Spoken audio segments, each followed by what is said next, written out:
Olá, prezados alunos do curso de Garçom e Garçonete da Rede Microlins. Hoje, na aula 12, iremos realizar nosso primeiro estudo dirigido, no qual veremos a importância e os cuidados necessários com a manipulação de alimentos. Fiquem atentos a todas as informações pertinentes para que vocês tenham o máximo de proveito desta atividade. Lembrem-se que o ideal é vocês anotarem as suas dúvidas para, após o estudo dirigido, discutir com seus colegas e com o seu educador. Boa aula! Olá, meu nome é Larissa, sou nutricionista. Hoje estou aqui no refeitório de uma empresa para falar com vocês sobre um assunto muito sério, a manipulação de alimentos.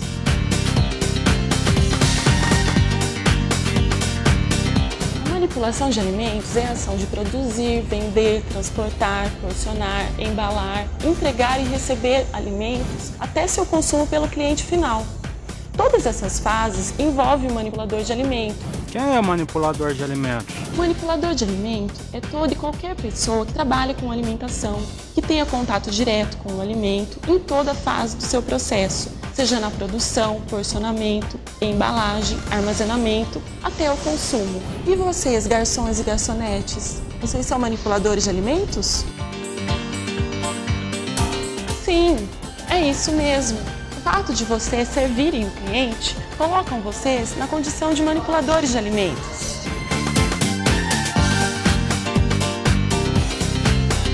Significa que é necessário todo cuidado e zelo com a segurança dos alimentos e dos clientes. Vocês sabiam que, se não tomarmos cuidado, podemos expor os clientes a perigos com os alimentos? Sim, se a manipulação de alimentos não for feita com os cuidados necessários, podemos transmitir DVAs através dos micro-organismos. Espera aí, o que são DVAs? DVAs são doenças veiculadas por alimentos.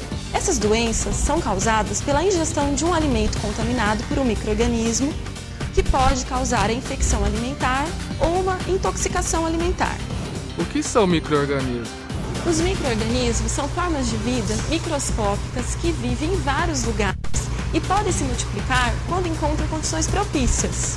Alguns micro-organismos são prejudiciais, pois em seu ciclo de vida, multiplicação e proliferação podem prejudicar o nosso organismo, causando doenças que podem até matar uma pessoa. Existem 4 tipos de micro-organismos causadores de DVAs: os fungos, as bactérias, os parasitas e os vírus.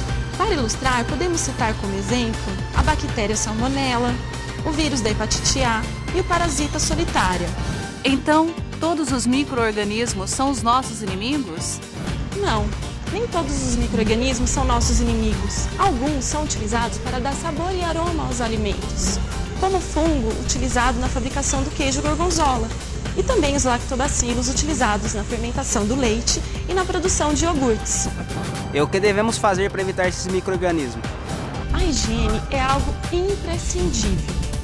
Ela impede que os inimigos invisíveis façam mal para o nosso corpo, nos trazendo doenças. E também evita que nós sejamos um meio de transmiti-los aos alimentos e às outras pessoas. Mas como posso me contaminar com micro-organismos?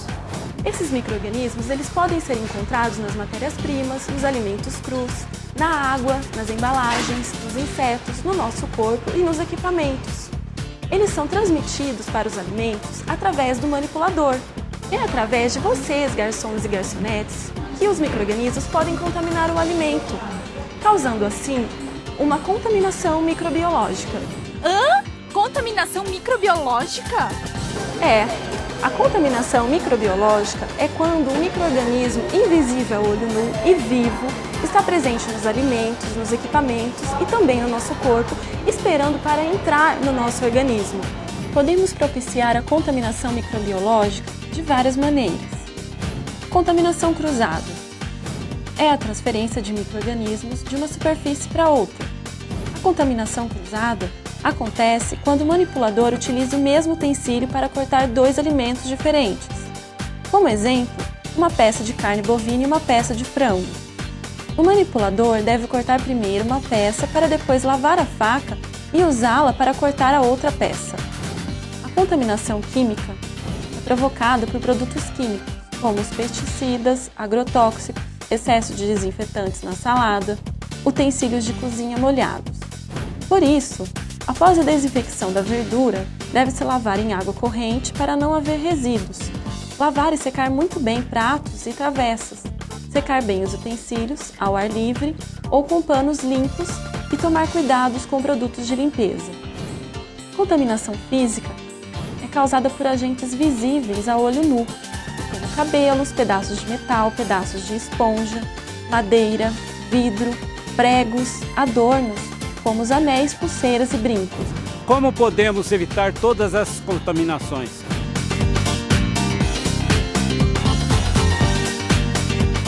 Várias são as técnicas que podem ser empregadas na conservação dos alimentos. Vamos conhecê-las? Esse balcão térmico é utilizado para a conservação do calor dos alimentos. Aqui, o alimento é aquecido a uma temperatura maior que 60 graus Celsius, evitando a multiplicação e eliminando os micro-organismos existentes. No caso de seus serviços, sejam rápidos. Se o alimento for quente, deve ser servido bem quente. Na geladeira, os alimentos ficarão resfriados a uma temperatura abaixo de 4 graus Celsius, a qual retarda ou inibe o crescimento e a atividade dos micro-organismos nos alimentos. Do mesmo modo que os pratos quentes, os pratos frios também devem ser servidos bem frio, sem muita perda de temperatura, evitando assim o aparecimento dos micro-organismos. É um processo de retirada da água ou umidade do alimento através da secagem e desidratação, evitando assim a ação de micro-organismos deteriorantes. Sem a água ou umidade, os micro-organismos não sobrevivem. Essa técnica consiste na retirada de água dos alimentos, através da adição de sal ou açúcar, criando assim uma condição não propícia para a sobrevivência dos micro-organismos e sua ação nos alimentos. Este processo consiste em adicionar fumaça para curar e secar os alimentos, evitando assim o desenvolvimento dos micro-organismos. Consiste em utilizar micro-organismos não prejudiciais que são capazes de modificar a textura, o sabor, o aroma e a qualidade nutricional dos alimentos. Como exemplo, podemos citar a fermentação láctica, que é a fabricação de iogurtes, e a fermentação alcoólica, produção de vinhos e cerveja. Nem todos os alimentos são contaminados com a mesma facilidade. Alguns oferecem um meio excelente de proliferação de micro-organismos, por serem mais perigosos, como as carnes, os queijos frescos e o leite. Agora eu vou apresentar para vocês 4 fatores que determinam a capacidade de proliferação de micro-organismos em determinados alimentos. Cada micro-organismo tem uma temperatura ideal para o seu desenvolvimento. Sendo assim, há uma faixa de temperatura de risco chamada zona de perigo. Essa zona de perigo corresponde a temperaturas entre 4 e 60 graus Celsius. Dessa forma, os alimentos devem ficar abaixo de 4 graus ou acima de 60 graus Celsius para sua melhor conservação. Os micro-organismos adoram o meio nutritivo para se multiplicarem. Qualquer matéria orgânica, nutrientes e sais minerais são meios nutritivos para os micro-organismos se desenvolverem. Quanto maior o tempo que os alimentos ficam na zona de perigo, ou seja, entre 4 e 60 graus Celsius, maior será a proliferação de micro-organismos. Lugares úmidos são os lugares preferidos dos fungos e das bactérias. Quanto mais úmido for o alimento, maior será a contaminação por esses micro-organismos. Em nossa rotina, podemos ter contato com algo que possa estar contaminado com micro-organismos perigosos. No PDV de A e B, temos vários objetos e ambientes que podem ser a fonte de contaminação. Dessa forma, devemos criar um hábito muito útil e necessário em nossos serviços, o hábito de lavarmos as mãos. Vocês sabem quando devemos lavar as mãos? Vocês sabem como? Nós veremos agora. agora, finalizando, vou mostrar a vocês o procedimento correto de lavar as mãos. Em água corrente, molhe bem as mãos. Pegue o sabonete, esfregue as mãos entre os dedos, os punhos, até o cotovelo, higienizando bem os pelos. Retire todo o sabão e, com o auxílio de um papel toalha ou um pano limpo, feche a torneira, porque a mesma pode estar contaminada pelos micro-organismos. Bom, chegamos ao fim do nosso estudo dirigido sobre manipulação de alimentos.